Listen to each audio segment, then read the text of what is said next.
வணக்கம் நேயர்களே. இன்னைக்கு வண்ணத்திரை நிகழ்ச்சியில் ஐயனார் வீதி யுவன், சாரா, கே பாக்யராஜ், பொன்வண்ணன், சிஞ்சு மோகன், சிங்கம்புலி மற்றும் பலர் இந்த படத்துல நடிச்சிருக்காங்க. சக்திவேல் ஒளிப்பதிவுல UK முரளி இசையமைப்புல படத்துல நடிச்சு இயக்கியிருக்காரு ஜிப்சி ராஜ்குமார், நடித்து தயாரிச்சிருக்காரு P செந்தில்வேல். இந்த படத்தோடைய கதை, ஹீரோ யுவன் கல்லூரியில படிக்கும்போது சாராவை காதலிக்கிறாரு. ஆனா சாரா ஐயனார் வீதியில இருக்கிற ஜமீன் பொன்வண்ணனுடைய மகள்ங்கிறதுனால அந்த காதலை ஏற்க மறுக்கிறாங்க. ஆனா அதே ஐயனார் வீதியில இருக்கிற கே பாக்யராஜ் சாஸ்திரிகளுடைய மகள் சிஞ்சு மோகன் யுவனை காதலிக்கிறாங்க. இந்த முக்கோண காதல் கதை நடந்துகிட்டு இருக்கும்போது வில்லன் செந்தில் வேலனுடைய அண்ணன் உட்பட மொத்த குடும்பமும் கள்ளச்சாராயம் காய்ச்சுது.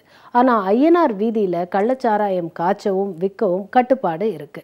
மச்சான் பொன்வண்ணன் மீது இருக்கிற முன்பகை காரணமாக வில்லன்கள் பொன்வண்ணனின் மகளை சீரழிக்கிறாங்க. அதே சமயம் ஊர் மக்கள் எல்லாரையும் கள்ளச்சாராயம் குடிக்க வைக்கிறாங்க. இந்த வஞ்சக செயலை சாஸ்திரிகள் பாக்யராஜ் உதவியால் ஐயனார் பொன்வண்ணனால் தடுக்க முடிஞ்சதா இல்லையா? அதுதான் இந்த படத்துடைய மீதி கதை. கே பாக்யராஜ் சுப்பிரமணிய சாஸ்திரிகளாக எல்லா செயலையும் புத்திசாலித்தனமாக அணுகிறாரு. பொன்வண்ணன் கோவில் நகையை திருடிட்டதாக வில்லன்களால் குற்றம் சாட்டப்பட அதை கே பாக்யராஜ் தனக்கே உரிய நையாண்டியோடு பொய்ன்னு நிரூபிக்கிறாரு. இந்த காட்சிகள் கலகலப்பானவை. கள்ளச்சாராயம் இல்லாத ஊர் என ஐயனார் வீதி இருக்க வேண்டும்னு படத்தில் இருக்கும் எல்லா பாசிட்டிவ் கதாபாத்திரங்களும் போராடுவது நல்ல நோக்கம். மீண்டும் சந்திக்கும் வரை வணக்கம் கூறி விடைபெறுவது உங்கள் பிரியதர்ஷினி. நன்றி, வணக்கம்.